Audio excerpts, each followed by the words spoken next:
Hola a todos. Presentamos un ejercicio sobre aplicaciones lineales. Consideramos una aplicación lineal de R5 en R, nos dan la matriz respecto de las bases canónicas correspondientes y nos piden lo típico: matriz en otras bases, expresión analítica, calcular bases del núcleo y la imagen y ver si la aplicación es inyectiva o suprayectiva y obtener las coordenadas de la imagen de un vector respecto de distintas bases. Pues vamos a la tarea.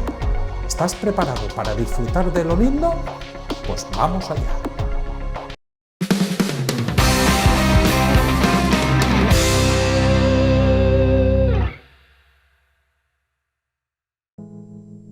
Sean C1, C2 las bases canónicas de R5 y R respectivamente. Sea F una aplicación lineal de R5 en R, tal que la matriz respecto de las bases canónicas de F es esa que aparece en pantalla. Consideremos B1 una base de R5 y B2 igual a -1 una base de R. Nos piden que calculemos la matriz de F respecto a las bases B1 y B2, que calculemos la expresión analítica de F, que calculemos bases del núcleo y la imagen de F y veamos si F es inyectiva y si F es suprayectiva, y finalmente tenemos un vector V, nos piden que calculemos las coordenadas de F de V respecto de la base canónica de, en este caso R, o sea sería C2 y respecto de B2. Entonces, un ejercicio clásico de aplicaciones lineales, lo que nos llama la atención es R5, pues tenemos un Rn con n bastante grande, pero no pasa nada, porque eso se compensa porque el codominio es R. Tenemos R1, ¿no? N vale 1.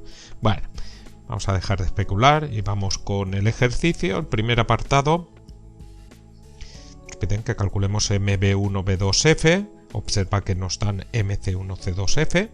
Pues tranquilamente, tú te escribes el diagrama. Tenemos F que va de R5 en R y tenemos a MC1C2F, pues ponemos las bases para las cuales tenemos la matriz de F, ¿no? C1, C2. Y ahora yo quiero MB1B2F, o sea, empezar en B1 y acabar en B2. B1 es una base de R5, B2 es una base de R. Entonces, ahora yo quiero calcular MB1B2F, por lo tanto, pues, de F, fíjate que voy a componer aplicaciones, no quiero marear la F, pues vamos a poner aquí identidades. Identidad de R5 es la que corresponde aquí, y aquí la identidad en R. Las flechas van hacia la derecha, esta sería la primera aplicación lineal, esta la segunda y esta sería la tercera. Entonces, a partir de ese diagrama, pues obtenemos una expresión para MB1B2F. Lo primero que hacemos es, mira, tachamos esto de aquí y tachamos esto de aquí. Entonces estamos considerando pues, la composición de esas aplicaciones lineales. Tenemos M, iría de B1 a B2. Y ahora, de la composición de esas aplicaciones lineales, como digo, fíjate que compongo F con identidades, pues nos va a quedar la F. Y ahora vamos pasito a pasito. Borramos esto, tenemos tres aplicaciones lineales, luego tenemos tres matrices, M, M, M. Cuando tengo la matriz de una aplicación lineal, para calcular imágenes coloco el vector como una matriz columna final. Luego la primera que va a actuar va a ser esta, la segunda esta y la tercera esta de aquí. Entonces quitamos esto y bueno, estas matrices pues corresponden con las de arriba. La primera que tenemos, B1, C1 de la identidad de R5, la matriz de cambio de base, como puedes ver. La segunda, pues MC1, C2F, fíjate que es la que nos dan. La tercera, MC2B2 de la identidad de R. Fantástico. Entonces hay que calcular estas matrices. La de medio nos la dan. La última es muy fácil, es una matriz de cambio de base. Fíjate que la segunda de las bases es la canónica. Entonces simplemente tenemos que copiar las columnas de esta matriz, pues la base primera, P sub 1, pues se copia.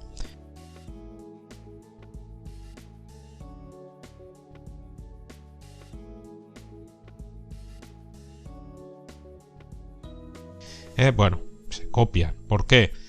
Pues porque esta matriz es considerar los vectores de la base B1, aplicas la identidad, se quedan igual, coordenadas respecto a C1, coordenadas respecto a la base canónica se quedan igual. O sea, los vectores de la base B1 se quedan igual y los copias en las columnas. Bueno, la matriz difícil de cambio de base es MC2 B2, porque la segunda no es la canónica, pero ya sabes que en estos casos pues le damos la vuelta, hacemos el cambio inverso, entonces tenemos la matriz inversa. Entonces si tú calculas MB2 C2, ahora sí, la matriz esta, pues tenemos la segunda, la base canónica, es copiar la base que aparece en primer lugar, B2, en las columnas, B2 es menos 1, simplemente te queda una matriz 1 por 1 esta, pues sería la inversa de esta. Una matriz tal que al multiplicarla por menos 1 te da la matriz identidad 1 por 1, bueno, ya sabes que la matriz identidad 1 por 1 es 1. Entonces buscamos una matriz que al multiplicarla por menos 1 te dé la matriz 1. Pues esa sería la matriz y dentro tenemos que poner el inverso del menos 1 en R. Pero el inverso de menos 1 es 1 partido menos 1, que es menos 1. O sea, esa matriz también te queda menos 1. Entonces, una vez que tenemos esto, pues sustituimos todas estas cosas aquí.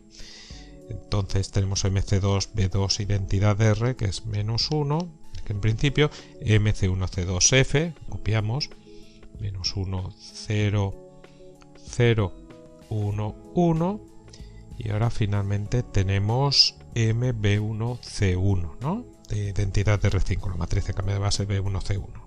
La copiamos. Uf, esa cuesta un montón de copiar.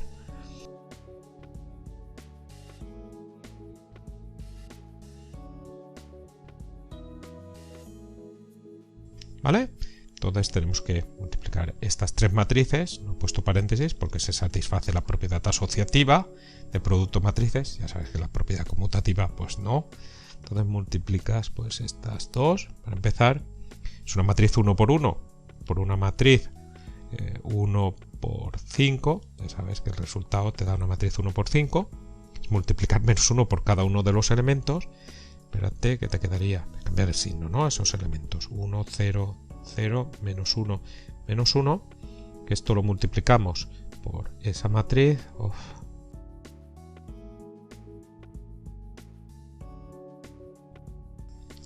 Y entonces ahora aquí, bueno, como no voy a tener espacio, o sí que voy a tener espacio, espérate, ahora verás. Mira, esto es una matriz 1 por 5, esto es una matriz 5 por 5. Se puede realizar, el resultado es una 1 por 5, es que te queda una matriz 1 por 5, te queda así, claro que me cabe, no me va a caber. Bueno, y esto haces este producto, esto de aquí te queda 1, 0, menos 1, 0 y menos 2, ya está.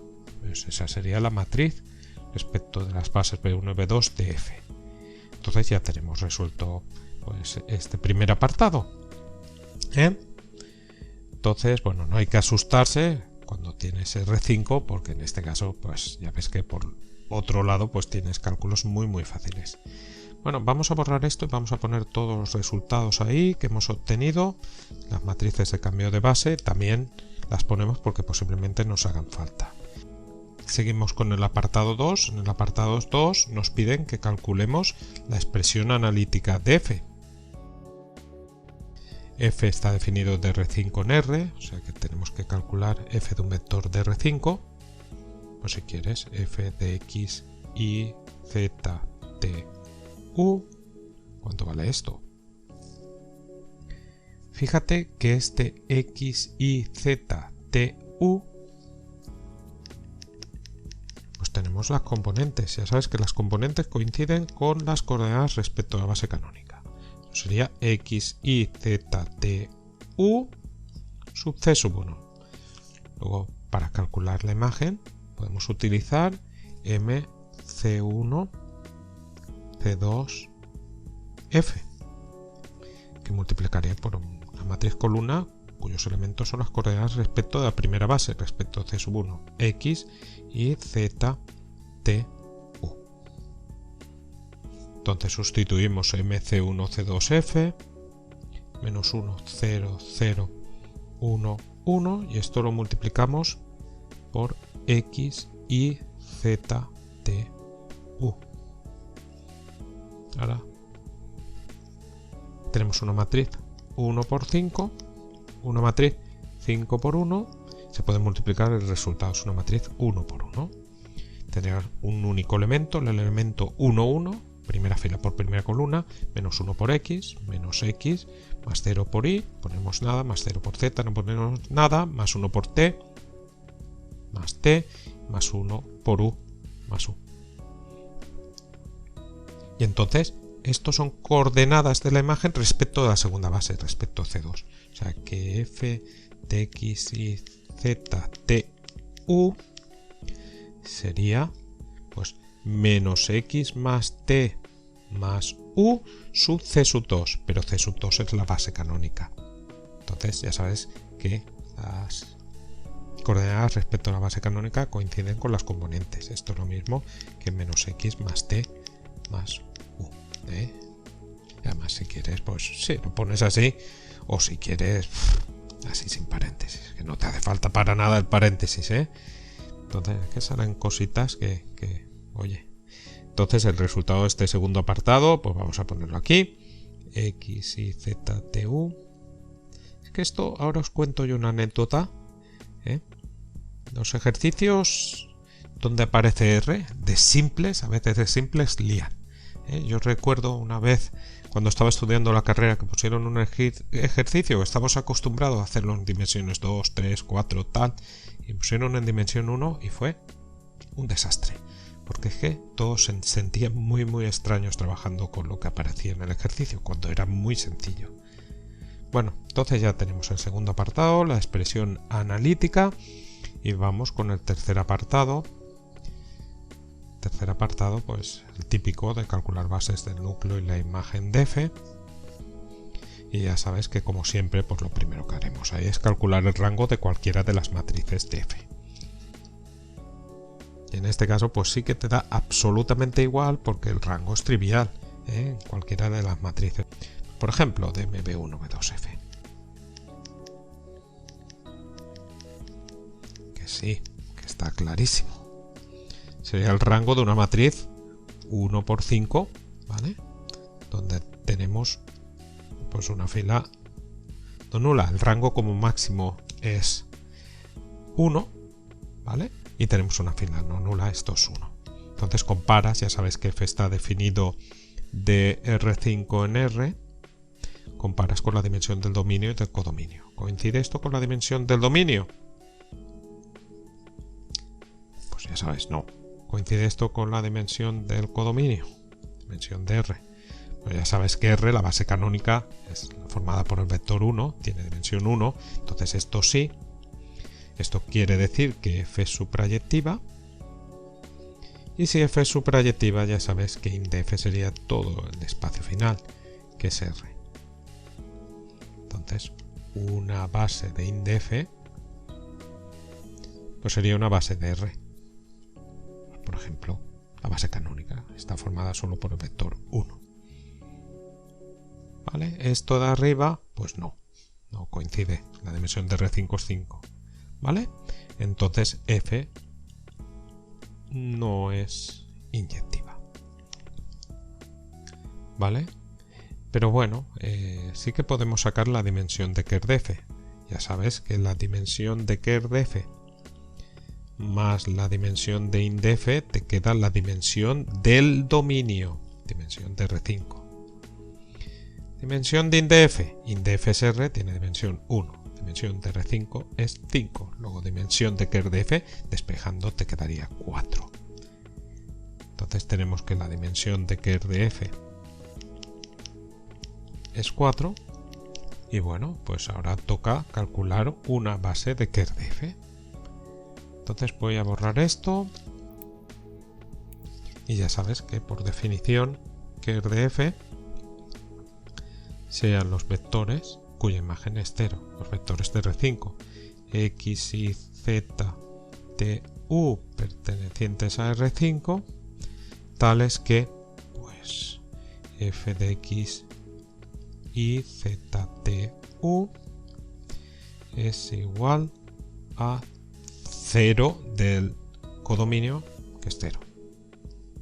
Entonces, ahora tenemos aquí f de x y z de u, en el apartado 2 la expresión analítica, luego serán los x y z de u pertenecientes a R5, tales que menos x más t más u es igual a 0. Vale, entonces tendríamos que resolver ese sistema, pero me estoy dando cuenta que no tengo espacio. Así que voy a arreglar esto, voy a poner la información que ya tenemos ahí arriba. Así que, si quieres repasarlo de arriba, pulsa pausa y seguimos.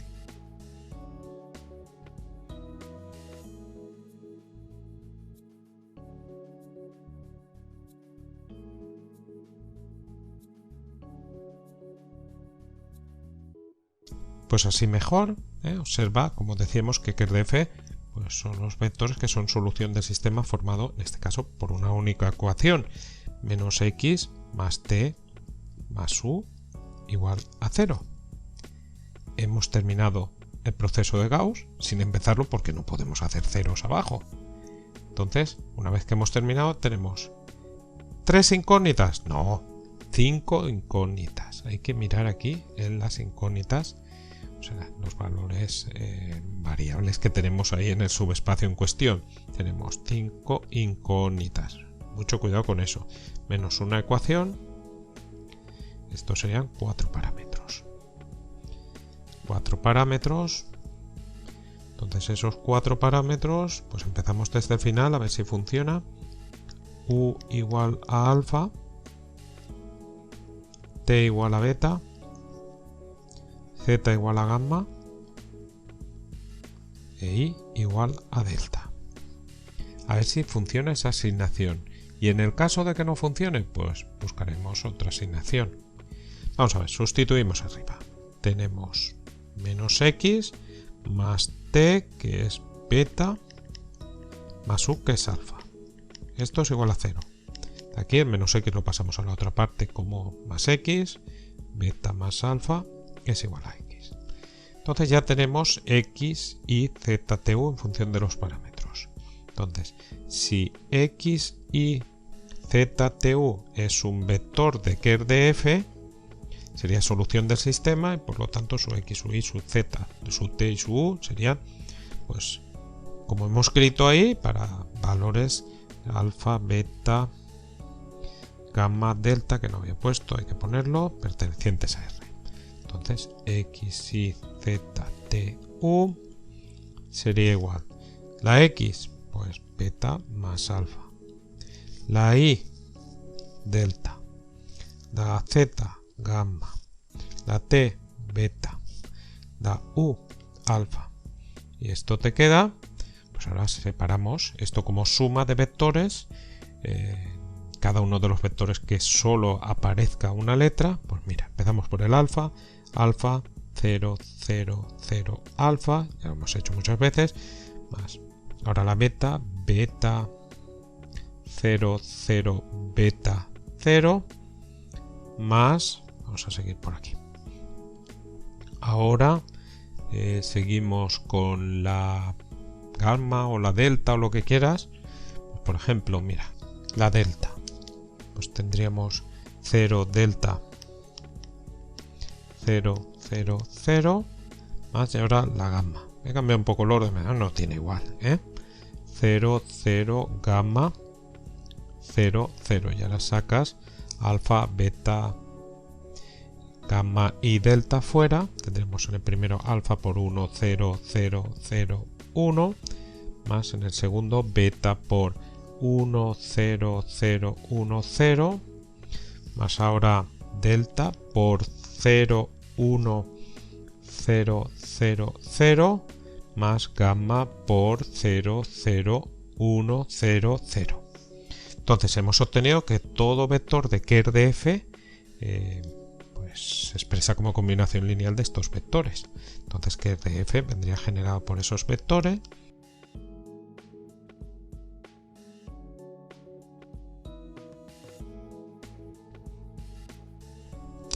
Pero claro, algo muy interesante que tenemos. A ver, lo habíamos borrado. Ay, lo ponemos ahora aquí. No pasa nada. Recuerda que tenemos que dimensión de ker de f era igual a 4. Lo teníamos de las fórmulas esas que relacionan la dimensión de ker de f y de f. Entonces aquí tenemos 4 vectores que forman un sistema generador. Un sistema generador de ker de f siempre contiene una base. La base tiene 4 elementos y el sistema generador tiene 4 elementos. Luego, este sistema generador coincidirá con la base, por lo tanto será base. Lo voy a poner ahí. Ese argumento tú lo tienes que escribir ahí.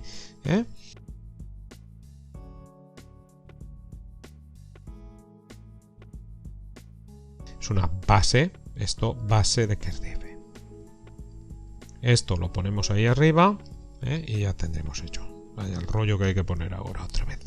Lo ponemos y ya está.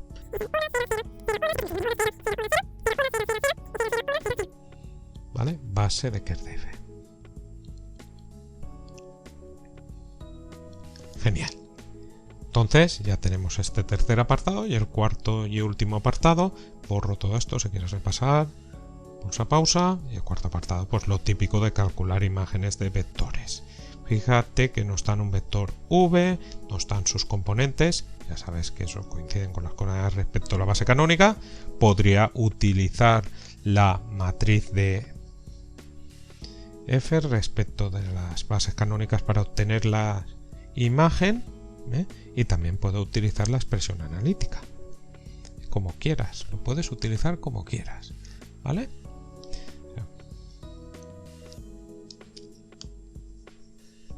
Me quedaba esto.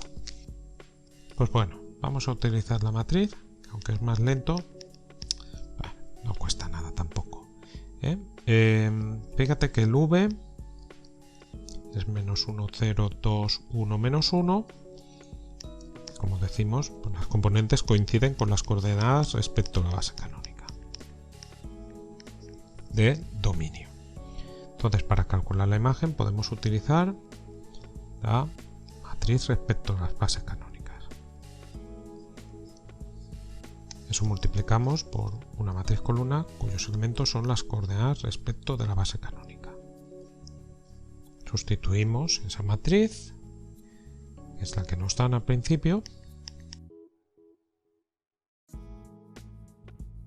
y ahora tenemos una matriz 1 por 5 por una matriz 5 por 1, pues se puede hacer el resultado es una 1 por 1.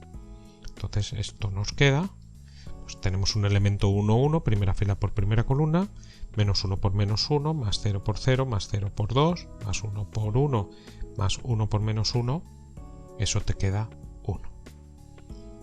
Y bueno, esto lo que te da es una matriz columna cuyos elementos son las coordenadas de f de v respecto a la base C2. O sea que tenemos que f de v sería 1 respecto a la base C2. Pero la base C2 ya sabes que es la base canónica. Si quieres, pues escribes esto f de v, pues ya sabes que esto, las coordenadas respecto a la base C2 coinciden con las componentes. Esto sería 1. Perfecto. Entonces ya tenemos ahí la imagen respecto de la base canónica. Es esto de aquí arriba, lo que nos pedían. Lo de abajo, pues genial. Y ahora queremos f de v también respecto a la base B2. Escribimos el cuadro. Tenemos aquí R5, R, aquí las bases C1 y B1, aquí las bases C2 y B2. Al principio me encontraba aquí, tenía las coordenadas de un vector respecto a la base C1. Hemos calculado mediante MC1C2F las coordenadas de f de v respecto a la base C2. Y ahora quiero ir de aquí a aquí. Pues eso lo hago con una matriz de cambio de base. Ahora lo que haríamos es MC2 B2. Estamos en R, que multiplicamos por una matriz columna cuyos elementos son las coordenadas respecto de C2, que es 1. Y esto, pues sustituimos MC2B2, lo tenemos ahí arriba, es menos 1 por 1. He preferido hacerlo con matrices porque así jugamos con estas cosas tan triviales. Es que cuando multiplicas, cuando operas con matrices 1 por 1 es como si estuvieras trabajando en el cuerpo en R. Esto es 1 por 1, 1 por 1, se puede multiplicar, el resultado es una 1 por 1 y esto es menos 1 por 1, menos 1. Estos te están dando las coordenadas de f de v respecto de la base B2. Menos 1 sub B2. Ya está. Entonces ya hemos terminado, ¿vale? Entonces, bueno, pues lo que decía, que tú la imagen la puedes calcular con la expresión analítica, después tienes que realizar el cambio de base. Aquí hay que trabajar con matrices fila y columna y además con matrices que son a su vez matrices fila y matrices columna, las matrices 1 por 1 que puede liar, pero uno está atento, razona bien y no hay ningún problema.